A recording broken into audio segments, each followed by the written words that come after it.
PS news వార్తలకు స్వాగతం. ముందుగా వార్తల్లోని ముఖ్యాంశాలు. గోదావరి జలాలను గరిష్టంగా వినియోగించాలన్న సీఎం రేవంత్. ఎల్లంపల్లి దేవాదుల సీతారామపై ఆదేశాలు. పెండింగ్ పనులు పూర్తి చేసి రైతులకు నీళ్లు, బ్యారేజ్ల భద్రతపై ఎన్డీఎస్ఏ సలహాలు.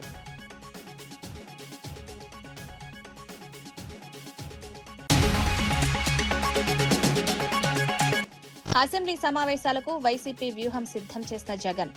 ప్రజా సమస్యలను బలంగా ప్రస్తావించాలని సూచన. ప్రభుత్వ ఆరోపణలకు ఆధారాలతో సమాధానం. సభలో అవకాశం లేకపోతే ప్రజల్లోకి వెళ్లాలన్న వ్యూహం.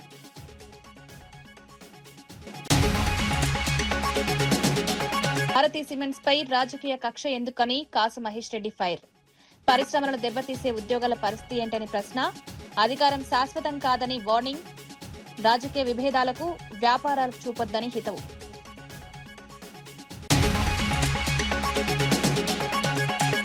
గోవింద నామాలను అవమానిస్తే సహించేది లేదన్న భానుప్రకాష్ రెడ్డి. రాజకీయ విమర్శల్లో శ్రీవారిని లాగొద్దన్న భాను. భక్తుల మనోభావాలను దెబ్బతీస్తే చర్యలు. గోవిందనామం పవిత్రతను అందరూ గౌరవించాలని సూచన.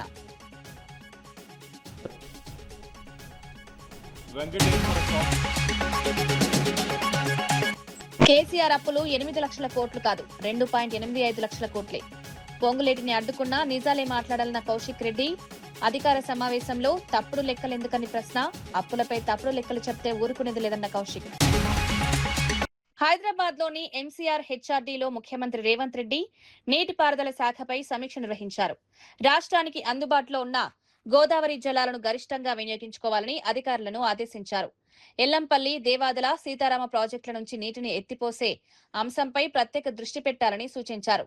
ప్రాజెక్టుల నిర్వహణలో ఎదురవుతున్న సాంకేతిక, పరిపాలనా సమస్యలను వెంటనే పరిష్కరించాలని ఆదేశించారు. పెండింగ్ లో ఉన్న పనులను వేగంగా పూర్తి చేసి సాగునీటిని రైతులకు అందుబాటులోకి తీసుకురావాలన్నారు. మేడిగడ్డ, అన్నారం, సుందిల్లా బ్యారేజీలకు సంబంధించిన అంశాలపై national dam safety authority NDSA నిపుణుల సలహాలు తీసుకోవాలని సూచించారు. నీటి నిల్వలు, బ్యారేజీల భద్రత, ప్రాజెక్టుల నిర్వహణపై నిపుణుల అభిప్రాయాలను పరిగణలోకి తీసుకోవాలన్నారు. బస్వాపూర్, గౌరవెల్లి సహా పలు ప్రాజెక్టుల్లో నీటిని నింపేందుకు అవసరమైన పెండింగ్ పరిహార చెల్లింపులను త్వరగా పూర్తి చేయాలని అధికారులను ఆదేశించారు.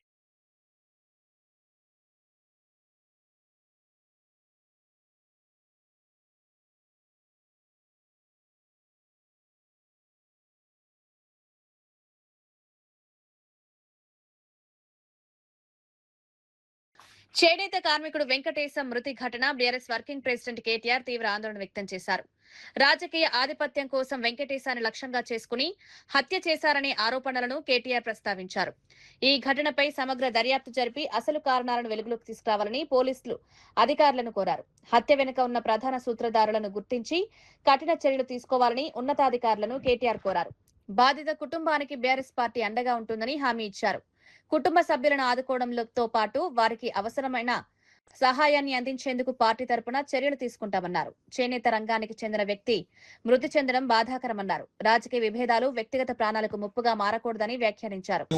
ఎన్నికల్లో తలపడొచ్చు, నాయకులతో విమర్శలు చేయొచ్చు, సామాన్యులను సమిధలుగా చేసి వాళ్ళ జీవితాలు ఆగం చేస్తే ఏమొస్తుంది అని చెప్పి నేను కాంగ్రెస్ పార్టీ నాయకులను అడుగుతా ఉన్నాను. చనిపోయింది వెంకటేశం గారు, చంపింది, అరెస్టు చేసింది చిన్న చిన్న నాయకులు, చోటామోటా కాంగ్రెస్ నాయకులను అరెస్ట్ చేసినారు. అసలు సూత్రధారులు పెద్దవాళ్లు వెనకాల ఉన్నారు, వాళ్ళు తప్పించుకున్నారు. కానీ మేము వదిలిపెట్టాం, మేము మా పార్టీ తరఫున ఇల్లు కట్టిస్తాము, మీరు అడ్డం రాకండి అని చెప్పినాం. ఒక 3 లక్షల రూపాయలు పాప పేరు మీద డిపాజిట్ కూడా చేశాం. అట్లాగే కొంత ఆర్థిక సాయం కూడా వారికి తక్షణార్థిక సాయం కింద కూడా కొంత పార్టీ తరఫున చేయడం జరిగింది. దీని వెనుక ఎంత పెద్దవారున్నా వారిని బయటికి తీసుకొని రండి, ఈ కుటుంబానికి న్యాయం చేయాలని చెప్పి నేను డిమాండ్ చేస్తా ఉన్నా.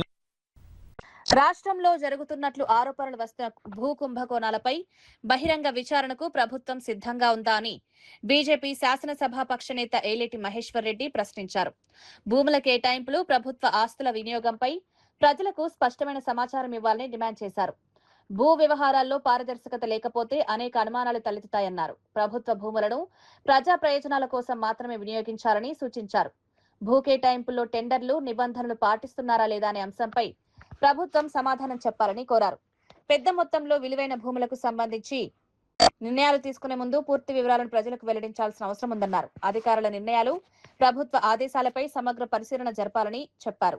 భూ వ్యవహారాల్లో అక్రమాలు జరిగాయని ఆరోపణలు వస్తే వాటిని విచారణ ద్వారా తేల్చాలని సూచించారు. ప్రతిపక్షం చేస్తున్న ఆరోపణలను ప్రభుత్వం తేలిగ్గా తీసుకోకుండా వాస్తవాలను ప్రజల ముందుంచాలన్నారు. మళ్ళీ వాపసు తీసుకొచ్చి ఖజానాలో కలిపే ప్రయత్నం చేస్తలేరో దీనికి సమాధానం చెప్పాల్సిందిగా మేము కోరుతా ఉన్నాం. ఎన్ఓసీ అంటే నో అబ్జెక్షన్ సర్టిఫికేట్, కానీ ఇక్కడ no objection to chief minister. ముఖ్యమంత్రి గారికి ఆబ్జెక్షన్ లేని అన్ని కూడా 22 బయటకు వస్తాయంట. ఇదేనా ఈ రాష్ట్రంలో జరుగుతున్నటువంటి దోపిడీ తీరు అని చెప్పి అడుగుతా ఉన్నాను. ప్రభుత్వ అసైన్డ్ వక్ఫ్ బోర్డు దేవాదాయ భూములు దాదాపు 2,50,000 కోట్ల రూపాయల విలువైనటువంటి భూములు అన్యాక్రాంతమైనవి. భూభారతి ద్వారా అవన్నీ కూడా కరెక్షన్ చేస్తాం, వాటిని కూడా మళ్ళీ కక్కించి ప్రభుత్వ ఖజానాకు తీసుకొస్తామని చెప్పినావు కదా. దాదాపు 2 సంవత్సరాల 8 నెలలు అవుతున్నా దాని మీద ఊసే లేదు. 1 ఎకరం కూడా వాపసు తెచ్చినామని అడుగుతున్నా. ఆ 2,50,000 కోట్ల విలువైనటువంటి భూములు ఎందుకోసం వాపసు రాలేదో, మీకు టిఆర్ఎస్ ప్రభుత్వానికి మధ్యలో ఉన్నటువంటి ఒప్పందం ఏందో ఆ చీకటి ఒప్పందం కోసమే మీరు ఈరోజు ఆ భూముల జోలికి వెళ్తలేరో దీనికి సమాధానం చెప్పాలని కోరుతా ఉన్నాను. మరి మీకు టిఆర్ఎస్ పార్టీకి మధ్యలో చీకటి ఒప్పందం ఏందో తెలియజేయాలని చెప్పి నేను అడుగుతా ఉన్నాను. ఎన్ని ఎకరాలు అయిన కంపెనీలకు, బినామీ కంపెనీలకు బదలావైనాయి.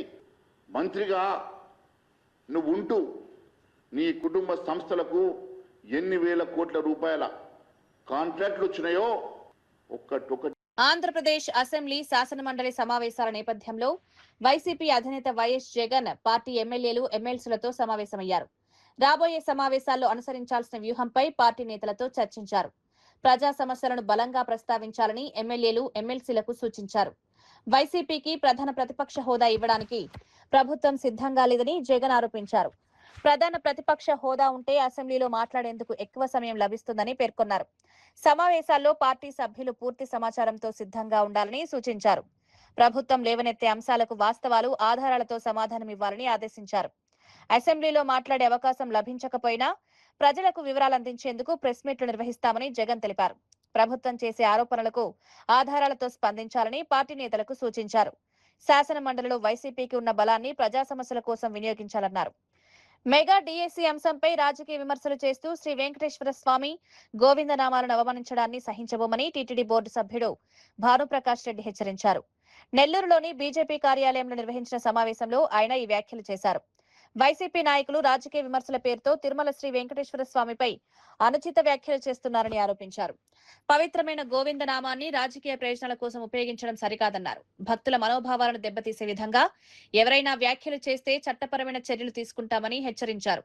తిరుమల శ్రీవారి పట్ల కోట్లాది మంది భక్తులకు అపారమైన విశ్వాసం ఉందన్నారు. రాజకీయ విభేదాలు ఉన్నప్పటికీ దేవుడి పేరును వివాదాల్లోకి తీసుకురావద్దని సూచించారు. మెగా డిఎస్సీ నియామకాలపై ప్రభుత్వం, ప్రతిపక్షాల మధ్య రాజకీయ విమర్శలు కొనసాగుతున్న సమయంలో ఈ వ్యాఖ్యలు చేశారు. పక్కన పాడేటప్పుడు పాడకూడదని చెప్పేదానికి నీకు నోరెక్కడ పోయింది? ఇప్పుడే ఒక వీడియో చూశాను నేను ఏం చేతులు కొట్టలేదు అంటున్నాడు. వేరే వాళ్ళు కొట్టేటప్పుడు కొట్టద్దని చెప్పేదానికి ఏమయ్యా నీకు? పాడేటప్పుడు పాడొద్దని చెప్పేయండి ఎందుకు?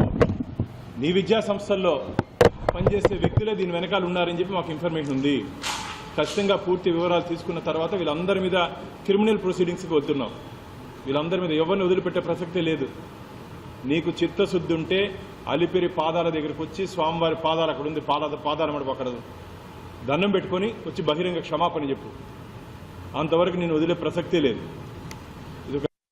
పోలవరం జిల్లా రంపచోడవరం నియోజకవర్గంలోని రాజబొమ్మంగిలో వరలక్ష్మి వ్రతం సందర్భంగా మహిళలకు పట్టుచీరల పంపిణీ కార్యక్రమం ఘనంగా నిర్వహించారు. కంబాల శ్రీనివాస్ ఆధ్వర్యంలో నిర్వహించిన ఈ కార్యక్రమానికి మండలంలోని వివిధ ప్రాంతాల నుంచి పెద్ద సంఖ్యలో మహిళలు హాజరయ్యారు. వరలక్ష్మి వ్రతం కానుకగా మహిళలకు పట్టుచీరలను అందజేశారు. ఈ సందర్భంగా కంబాల శ్రీనివాస్ మాట్లాడుతూ హిందూ ధర్మ పరిరక్షణ కోసం తన వంతు కృషి చేస్తానన్నారు. తన సొంత నియోజకవర్గం కాకపోయినప్పటికీ ఈ ప్రాంత మహిళలను తన ఆడపడుచులుగా భావించి ప్రతి సంవత్సరం వరలక్ష్మి వ్రతం సందర్భంగా కార్యక్రమం నిర్వహిస్తున్నట్లు చెప్పారు. ఇప్పటి వరకు సుమారు 3 నియోజకవర్గాల్లో 65,000 పట్టు చీరలను పంపిణీ చేసినట్లు తెలిపారు. మహిళలకు బంగారు రూపులు కూడా పంపిణీ చేసినట్లు చెప్పారు. వరలక్ష్మి వ్రతం సందర్భంగా మహిళలను గౌరవించడం ఆనందంగా ఉందన్నారు. సాంప్రదాయాలు, సంస్కృతిని కాపాడుతూ సేవా కార్యక్రమాలు కొనసాగిస్తామన్నారు.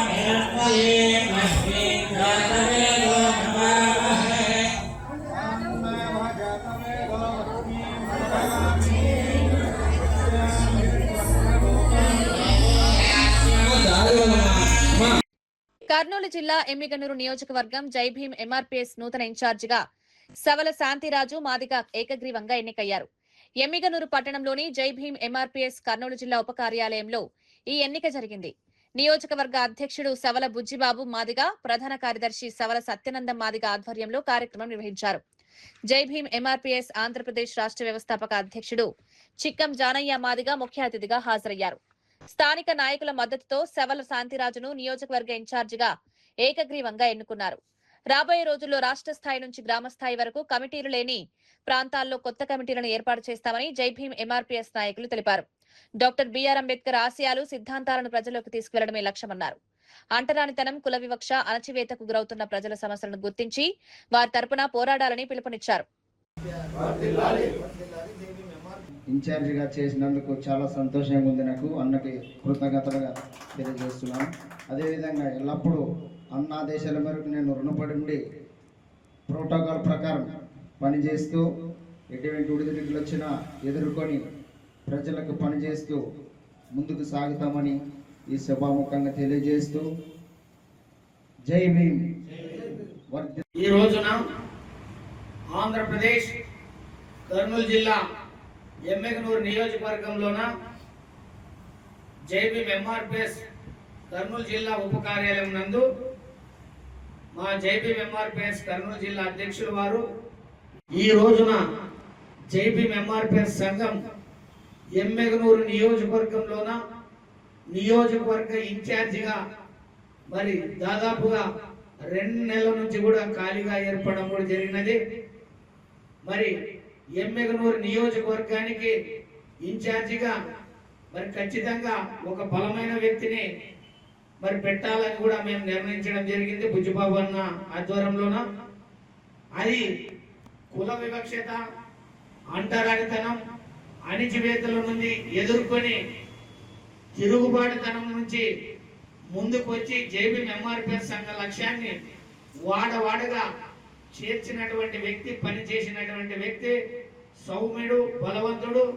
మరి ఆ వ్యక్తిని నందవరం మండల ప్రధాన కార్యదర్శి నుంచి కూడా మరి ఈరోజు ఎమ్మిగనూరు నియోజకవర్గ ఇన్ఛార్జిగా శావల శాంతిరాజు గారు కూడా మా నియోజకవర్గ ఇన్ఛార్జి శాంతిరాజు గారు కూడా శుభాకాంక్షలు, అభినందనలు కూడా తెలియజేస్తున్నాం.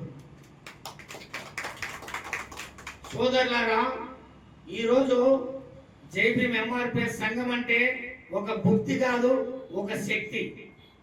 ఈరోజు ఈ రాష్ట్ర వ్యాప్తంగా అలుపెరుగని పోరాటాలతో చీకొట్టిన వారిని, అణిచివేత వేయబడిన వారిని, అంటరానితనం ఉండబడిన వారిని ఈరోజు జై భీమ్ ఎంఆర్పీఎస్ సంఘ లక్ష్యం నాయకులుగా తీర్చిదిద్ది ప్రశ్నించే స్థాయిని నేర్పించి ఖచ్చితంగా రాజ్యాధికారం వైపు బాబాసాహెబ్ అంబేద్కర్ నేర్పించిన దశ వైపు కూడా నడిపించే స్థాయి జై భీమ్ ఎంఆర్పీఎస్ సంఘం కూడా తీసుకుంటుందని కూడా ఈ సందర్భంగా తెలియజేస్తున్నాం. అదే విధంగా నందవరం టౌన్ లోన ప్రక్షాళన కుల వివక్షతను కూడా చేసేసి అంటరానితనాన్ని కూడా కూకటేలతో పెగిలించి ఈ రోజు మేమున్నాము, మేమంటూ ఒక అంబేద్కర్ ఇచ్చినటువంటి రాజ్యాంగ సిద్ధాంతాల ప్రకారం నేర్చుకొని కేవలం ఎస్సీ ఎస్టీలకే కాదు బడుగు బలిగిన వర్గాలకు మేము న్యాయం చేయడానికి ముందున్నాము అన్నటువంటి నాయకులను, ఈ రోజు అణిచివేత పడినటువంటి నాయకులను, అంటరానితనం చేసినటువంటి నాయకులను ఈ రోజు అగ్రవర్ణ నాయకులు ఎదిరించి ఈ రోజు అగ్రస్థానంలోన బాబాసాహెబ్ అంబేద్కర్ ఇచ్చినటువంటి రాజ్యాంగ సిద్ధాంతంతోన నాయకులుగా తీర్చిదిద్దినందుకు నేను చాలా గర్వపడుతున్నాను. ఈ ఆంధ్రప్రదేశ్ రాష్ట్రంలోన ఎక్కడైనా కానీ చూసుకోండి కుల వివక్షత, అంటరానితనం, కట్టుబానిస సంఖ్యలే ఉన్నవి.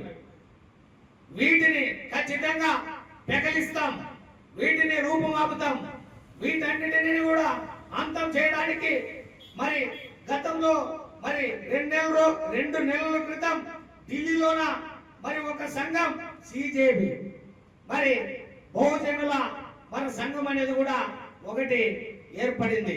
మరి ఏదైతే నీట్ పేపర్ లీకేజ్ ను మరి ఒక్క అడుగుతో కాకుండా ఒక్క అడుగు వేసి 2 అడుగులు వేసి కోట్లాది అడుగులతోన అడుగు లేపించి కేంద్ర ప్రభుత్వాన్ని మెడలు వంచి మరి ఎవరైతే దానిపైన కుట్ర చేశారో వారిని మరి చట్టానికి అప్పచెప్పించి కేంద్రాన్నే మరి కుర్చీ నుంచి దింపిన చరిత్ర వాళ్ళకున్నది. రాబోయే రోజుల్లో కూడా జేబీఎంఆర్పీఎస్ సంఘం అదే విధంగానే తయారు చేసి మరి సంఘ నాయకులంటే ఖచ్చితంగా డమ్ చిక్కుకోవాలి కాదు, అంబేద్కర్ ఇచ్చినటువంటి రాజ్యాంగం చదివినటువంటి. ఖమ్మం నగరంలోని వెలుగుమట్లలో నిర్మాణంలో ఉన్న ఇందిరమ్మ ఇళ్లను జిల్లా కలెక్టర్ దివాకర్ టీఎస్ క్షేత్రస్థాయిలో పరిశీలించారు. వెలుగుమట్ల ప్రాంతానికి వెళ్లిన కలెక్టర్ ఇళ్ల నిర్మాణ పనుల పురోగతిని పరిశీలించారు. లబ్ధిదారులతో నేరుగా మాట్లాడి వారి సమస్యలు, అవసరాలు, నిర్మాణ దశలకు సంబంధించిన వివరాలను తెలుసుకున్నారు. ఇళ్ల నిర్మాణంలో ఎదురవుతున్న ఇబ్బందులపై లబ్ధిదారులను అడిగి తెలుసుకున్నారు. నిర్మాణ పనులు వేగంగా పూర్తయ్యేలా సంబంధిత అధికారులు చర్యలు తీసుకోవాలని సూచించారు. ప్రభుత్వ మార్గదర్శకాలకు అనుగుణంగా ఇళ్ల నిర్మాణాలు కొనసాగుతున్నాయా లేదా అనే అంశాన్ని కూడా పరిశీలించారు. లబ్ధిదారులకు అవసరమైన సహాయం అందించడంలో అధికారులు చొరవ చూపాలని ఆదేశించారు. నిర్మాణ సామాగ్రి, పనుల పురోగతి, లబ్ధిదారుల అవసరాలపై అధికారులతో చర్చించారు. ఇళ్ల నిర్మాణంలో ఏవైనా సమస్యలుంటే వెంటనే తన దృష్టికి తీసుకురావాలని సూచించారు. ఇందిరమ్మ ఇళ్ల పథకం ద్వారా అర్హులైన కుటుంబాలకు సొంతింటి కలను నెరవేర్చడమే ప్రభుత్వ లక్ష్యమని అధికారులు తెలిపారు.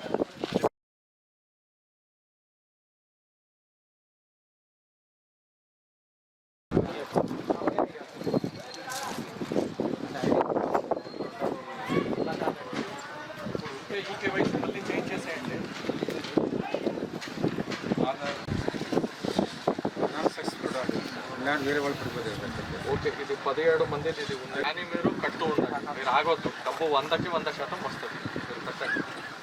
మేము ఆ రోజు ఎవరో వచ్చారు, మీరే అనుకుంటా కదా వచ్చింది గ్రీవెన్స్కి ఎవరు వచ్చారు? మీరే వచ్చారు. వెయిట్ చేయండి. మీరెవరండి? మీరెవరు? మీదా? ఇది ఏం పని చేస్తారు? హాస్పిటల్లో ఆధార్ ఇష్యూ ఉంది, అది మేము చేపిస్తాం. మీరు కట్టండి, ఫాస్ట్గా చేయండి. వేరే ఆల్రెడీ లోన్ తీసుకుని వెళ్ళండి. ఎవరు మేస్త్రి?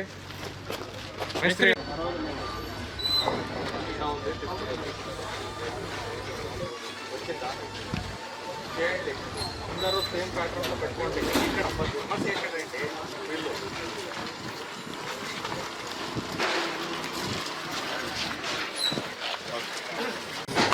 అడ్రస్ అంటాడు, ఇల్లంతా అంత చేసేస్తాను. మీరు చేయండి పని ఫాస్ట్. ఇదేంటిది? వాటర్ ఎందుకు? మీరు తాగడానికి మీరే చేసుకుంటున్నారు, రింగ్ వేసుకుని చేసుకుంటున్నారా? ఇది వేసుకొని మళ్ళీ దానికి స్టోరేజ్కి కానీ దానికి కానీ వాడుకుంటున్నారా? మంచిది, మీరు కట్టండి, ఫాస్ట్గా కట్టండి. మీరు అది ఏది ఉంది అది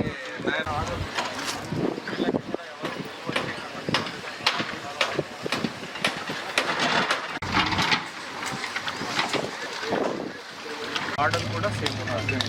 ఇప్పుడు వాళ్ళు డోర్ ఇచ్చి పెట్టారంటే అక్కడ మధ్యలో ఎక్కడ రోడ్ అనేది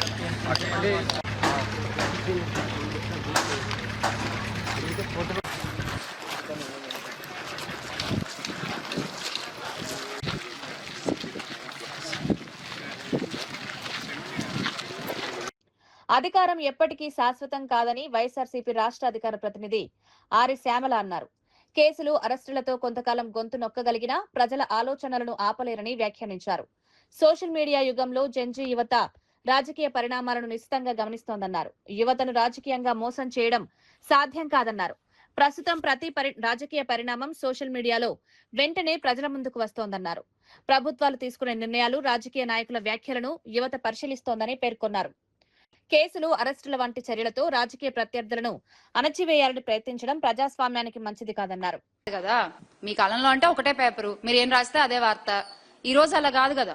ఈ రోజున ప్రతి ఒక్కళ్ళు కూడా ఒక వారియర్ లా, ఒక సైనికుళ్ళ నిజం వైపు నించుని పోరాడుతున్నారు. సోషల్ మీడియాలో వాళ్ళందరూ కూడా మాట్లాడతారు, మీరు చేసేటువంటి తప్పులు ఎత్తి చూపిస్తారు. ఇది గుర్తు పెట్టుకోండి. ఆంధ్రప్రదేశ్ లో ముఖ్యమంత్రి చంద్రబాబు నాయుడు విష సంస్కృతికి బీజం వేస్తున్నారని మాజీ ఎమ్మెల్యే కాసు మహేష్ రెడ్డి ఆరోపించారు. దీనివల్ల రాబోయే రోజుల్లో తీవ్ర పరిణామాలు ఎదురయ్యే అవకాశం ఉందన్నారు. గతంలో కూడా సోనియా గాంధీతో కలిసి చంద్రబాబు ఇదే తరహాలో కుట్రలు చేశారని ఆరోపించారు. ఆ తర్వాత జరిగిన పరిణామాలు అందరికీ తెలుసని వ్యాఖ్యానించారు. ప్రస్తుతం వైఎస్ జగన్ పై రాజకీయ కక్షతో భారతీ సిమెంట్స్ ను సంస్థను మూసివేసే పరిస్థితి తీసుకొస్తున్నారని కాసు మహేష్ రెడ్డి విమర్శించారు. భారతీ సిమెంట్స్ పై ఆధారపడి అనేక కుటుంబాలు జీవిస్తున్నాయని, పరిశ్రమలకు ఇబ్బందులు కలిగించడం వల్ల ఉద్యోగాలు, ఉపాధిపై ప్రభావం పడుతుందన్నారు. పారిశ్రామిక రంగానికి ప్రభుత్వం భరోసా కల్పించాలని అవసరం ఉందని తెలిపారు. రాజకీయ విభేదాలను వ్యాపార సంస్థలపై చూపించడం సరికాదని వ్యాఖ్యానించారు. అధికారంలో ఉన్నవారు శాశ్వతంగా అదే స్థానంలో ఉండరని చంద్రబాబు గుర్తుంచుకోవాలని. ఉద్యోగ అవకాశాలు కొన్ని వేల కోట్లు పన్నుగా మరి రాష్ట్ర కేంద్ర ప్రభుత్వాలు కట్టడం జరిగింది. ఈ రోజున జగన్మోహన్ రెడ్డి గారి మీద ఉన్న కోపంతో ఆ పరిశ్రమ మూతపడేటట్టు అక్కడ అలజడి సృష్టిస్తూ పోలీసులను లా అండ్ ఆర్డర్ మెయింటైన్ చేయకుండా ఈ రోజు ఆ పరిశ్రమ మూతపడేటట్టు చేస్తున్నాడు చంద్రబాబు నాయుడు గారు. ఆలోచించుకోండి. ఎవ్వరికీ పదవి శాశ్వతం కాదు. ఇది నాకన్నా జగన్మోహన్ రెడ్డి గారి కన్నా బ్రహ్మాండంగా తెలిసిన వ్యక్తి ఎవరన్నా ఉన్నారు ఈ రాష్ట్రంలో అంటే చంద్రబాబు నాయుడు గారు. 6 ఎన్నికలు తెలుగుదేశం అధ్యక్షుడిగా చంద్రబాబు నాయుడు గారు పోటీ చేస్తే 3 ఓడిపోయాడు, 3 గెలిచింది. సో రేపు గ్యారంటీ లేదు, ఖచ్చితంగా ఓడిపోతాం, జగన్మోహన్ రెడ్డి గారు వస్తాడు. అప్పుడు పరిస్థితులు ఎలా ఉంటాయి? ఇది మంచి సంస్కృతి కాదు. మీరేమి జగన్మోహన్ రెడ్డి గారు, చంద్రబాబు నాయుడు గారు ఏం శత్రువులు కాకూడదు. ప్రత్యర్థుని గౌరవించుకోవటం, రాజకీయాలు చేయటం గతంలో పెద్దవాళ్ళు నేర్పింది. అది చెరిపేస్తామంటారా? దీని పర్యాయస్థానాలు ఆంధ్ర రాష్ట్రం భరించాల్సి వస్తుంది. ఇది మంచి సంస్కృతి కాదని విజ్ఞప్తి చేస్తున్నాం. ఏది ఏమైనా ఈరోజు అందరం కూడా పరిశ్రమలు రావాలి, రాష్ట్రం బాగుపడాలని కోరుకుంటున్న ఈ తరుణంలో కొన్ని వేల మందికి ఉద్యోగాలు కల్పిస్తూ కొన్ని వేల కోట్లు పన్ను రాబడి తీసుకొస్తున్న భారతీ సిమెంట్స్ ని సక్రమంగా నడిపేటట్టు ఈ ప్రభుత్వం అన్ని చర్యలు చేపట్టవలసిందిగా డిమాండ్ చేస్తున్నాం. సోషల్ మీడియాలో జంతర్ మంతర్ సీజన్ 2 ఎప్పుడు ప్రారంభమవుతుందంటూ పలువురు అడుగుతున్నారని సీజేపీ ఫౌండర్ అభిజిత్ దీప్కే తెలిపారు. ఇన్స్టాగ్రామ్ లో తనను ఫాలో అవుతున్న వారు ఈ విషయంపై పదే ప్రశ్నలు అడుగుతున్నారన్నారు. ఈ నేపథ్యంలో జంతర్ మంతర్ సీజన్ 2 త్వరలోనే ప్రారంభం కానుందని వెల్లడించారు. ప్రజా సమస్యలు, సామాజిక అంశాలు, రాజకీయ పరిణామాలపై చర్చించే కార్యక్రమంగా జంతర్ మంతర్ కు ప్రాధాన్యత ఉందన్నారు. మొదటి సీజన్ కు వచ్చిన స్పందన నేపథ్యంలో రెండో సీజన్ ని కూడా ప్రారంభించేందుకు సిద్ధమవుతున్నట్లు చెప్పారు. సోషల్ మీడియా ద్వారా ప్రజలు తమ ప్రశ్నలు, అభిప్రాయాలను నేరుగా వ్యక్తం చేస్తున్నారన్నారు. యువత, సామాజిక అంశాలపై ఆసక్తి ఉన్నవారు ఈ కార్యక్రమాన్ని ఆసక్తిగా ఎదురుచూస్తున్నారని పేర్కొన్నారు. జంతర్ మంతర్ సీజన్ 2లో మరిన్ని అంశాలను చర్చించే అవకాశం ఉందన్నారు. సమాజంలో జరుగుతున్న పరిణామాలను ప్రజల ముందుకు తీసుకురావడమే కార్యక్రమం ఉద్దేశమన్నారు. ప్రజల నుంచి వచ్చే ప్రశ్నలకు సమాధానాలు ఇచ్చే వేదికగా దీన్ని కొనసాగిస్తున్నామని చెప్పారు.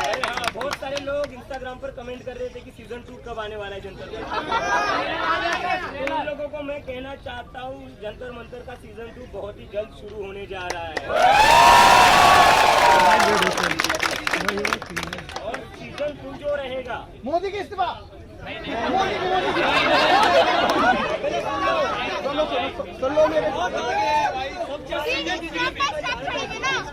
चलो बोलना दो भैया।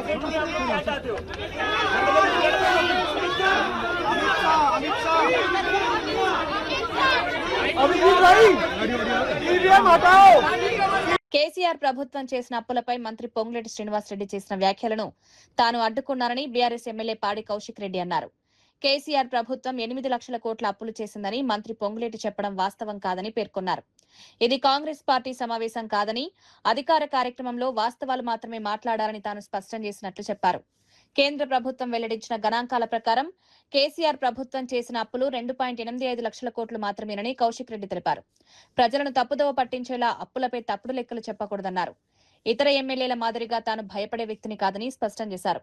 నిజాలను చెప్పే విషయంలో ఎవరిని ప్రశ్నించడానికి వెనుకాడనన్నారు. అధికారిక వేదికపై ప్రభుత్వ విధానాలు, రాష్ట్ర ఆర్థిక పరిస్థితిపై వాస్తవాలు మాట్లాడాల్సిన అవసరం ఉందన్నారు. కేంద్ర మంత్రి, కేంద్ర ఎంపీ, బీజేపీ పార్టీకి సంబంధించిన ఎంపీ రఘునందన్ రావు గారు పార్లమెంట్లో క్వశ్చన్ వేస్తే అసలు తెలంగాణకి ఎంత అప్పులు ఉన్నాయని వాళ్ళు క్వశ్చన్ వేస్తే ఇలా కేంద్ర ప్రభుత్వం ఇచ్చిన రిప్లై కదా 2,85,000 కోట్లు మాత్రమే ఉన్నాయని. మేము చెప్పింది కాదు కదా, ఇది కేంద్ర ప్రభుత్వం చెప్పింది కదా. ఆ 2,85,000 కోట్ల వారసత్వంగా 60,000 కోట్లు వారసత్వంగా మనము రాష్ట్రం విడిపోయినప్పుడు వచ్చిందని జవాబు చెప్పింది కేంద్రం కదా. మరియు ఇంకా సిగ్గు లేకుండా అబద్ధాలు చెప్పే ప్రయత్నం చేస్తున్నారు. ఇలా నేను ఆడ గట్టిగా అడిగి మీరు ఎందుకు అబద్ధాలు చెప్తా ఉన్నారు, ఇట్లాంటి అబద్ధాలు చెప్పొద్దు అని నేను శ్రీనివాస్ రెడ్డి గారికి అడిగితే వారికి యమ కోపం వస్తూ ఉంది. కానీ శ్రీనివాస్ రెడ్డి గారు మీరు గుర్తుపెట్టుకోవాలా, మీరు పొంగులేటి శ్రీనివాస్ రెడ్డి అయితే నేను కౌశిక్ రెడ్డిని, అది మీరు గుర్తుపెట్టుకోండి. మీ డాగులకి ఇవి వేసేటోడు కౌశిక్ రెడ్డి భయపడేటోడు కాదు. మీరు అందరూ ఎవరైనా శాసనసభ్యులుగా కౌశిక్ రెడ్డిని అనుకోవచ్చు, కానీ కౌశిక్ రెడ్డి కేసీఆర్ దగ్గర ట్రైన్ అయిన శిష్యుని నేను, అది గుర్తుపెట్టుకోవాలి మీరు. కేరళ రాష్ట్రం పేరును కేరళంగా మార్చేందుకు ఉద్దేశించిన బిల్లుకు టీడీపీ సంపూర్ణ మద్దతిస్తుందని రాజ్యసభ ఎంపీ చింతకాయల విజయ్ తెలిపారు. రాజ్యసభలో బిల్లుపై జరిగిన చర్చ సందర్భంగా ఆయన మాట్లాడారు. రాష్ట్రాల పేర్లతో ప్రజలకు ఉండే భావోద్వేగాలను, బిల్లులోని రాజ్యాంగ విలువలను తాను గౌరవిస్తున్నానని స్పష్టం చేశారు. పేర్ల మార్పు విషయంలో రాజ్యాంగ ప్రక్రియను, చట్టసభల నిర్ణయాలను గౌరవించాల్సిన అవసరం ఉందన్నారు. ఈ సందర్భంగా ఆంధ్రప్రదేశ్లో ఒక పేరును మావిగన్ గా మార్చే ప్రయత్నంపై ఆయన ప్రస్తావించారు. రాజ్యాంగంపై కనీస అవగాహన లేకుండా పేర్ల మార్పుపై నిర్ణయాలు తీసుకోవడం సరికాదని విమర్శించారు. పార్లమెంటులో రాజ్యాంగ బిల్లు ఆమోదం పొందిన తర్వాత దానికి అనుగుణంగా వ్యవహరించాల్సిన బాధ్యత అందరిపై ఉంటుందన్నారు. రాజ్యాంగ సంస్థలు, చట్టసభల నిర్ణయాలను గౌరవించాల్సిన అవసరం ఉందన్నారు. వలసవాద ఆనవాళ్లను తొలగించేందుకు కేంద్ర ప్రభుత్వం తీసుకుంటున్న చర్యలను టీడీపీ స్వాగతిస్తుందని తెలిపారు. కేరళ పేరును కేరళంగా మార్చే బిల్లుకు మద్దతిస్తున్నామని స్పష్టం చేశారు. పేర్ల మార్పులో ప్రజల భావోద్వేగాలు, చారిత్రక నేపథ్యం, రాజ్యాంగ ప్రక్రియలను పరిగణలోకి తీసుకోవాలని సూచించారు. పార్లమెంటు వంటి అత్యున్నత చట్టసభ నిర్ణయాలకు గౌరవం ఉండాలన్నారు. Bill, sir, I support this bill because sir, one second. Thank you. Sir, I just end up with one point. I just want to thank Honorable Prime Minister Narendra Modi ji, because under his leadership, all these colonial names are getting unrooted. And he's protecting the roots of our country, our tradition of our country. So I would like to thank Honorable Narendra Modi ji for giving this strength to the Bharat. Jai Thank Bharat. you. Jai Hind. Honorable A. Rahim ji.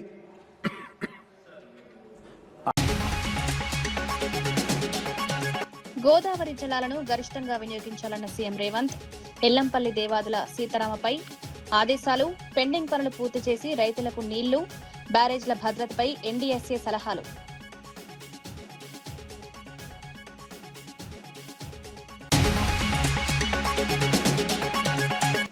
Assembly సమావేశాలకు YCP వ్యూహం సిద్ధం చేసిన జగన్, ప్రజా సమస్యలను బలంగా ప్రస్తావించాలని సూచన, ప్రభుత్వ ఆరోపణలకు ఆధారాలతో సమాధానం, సభలో అవకాశం లేకపోతే ప్రజల్లోకి వెళ్లాలన్న వ్యూహం.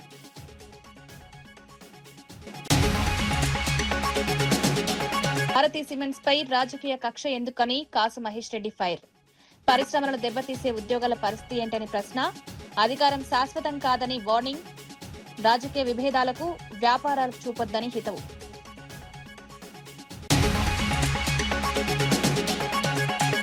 గోవింద నామాలను అవమానిస్తే సహించేది లేదన్న భానుప్రకాష్ రెడ్డి, రాజకీయ విమర్శల్లో శ్రీవారిని లాగొద్దన్న భాను, భక్తుల మనోభావాలను దెబ్బతీస్తే చర్యలు, గోవిందనామం పవిత్రతను అందరూ గౌరవించాలని సూచన.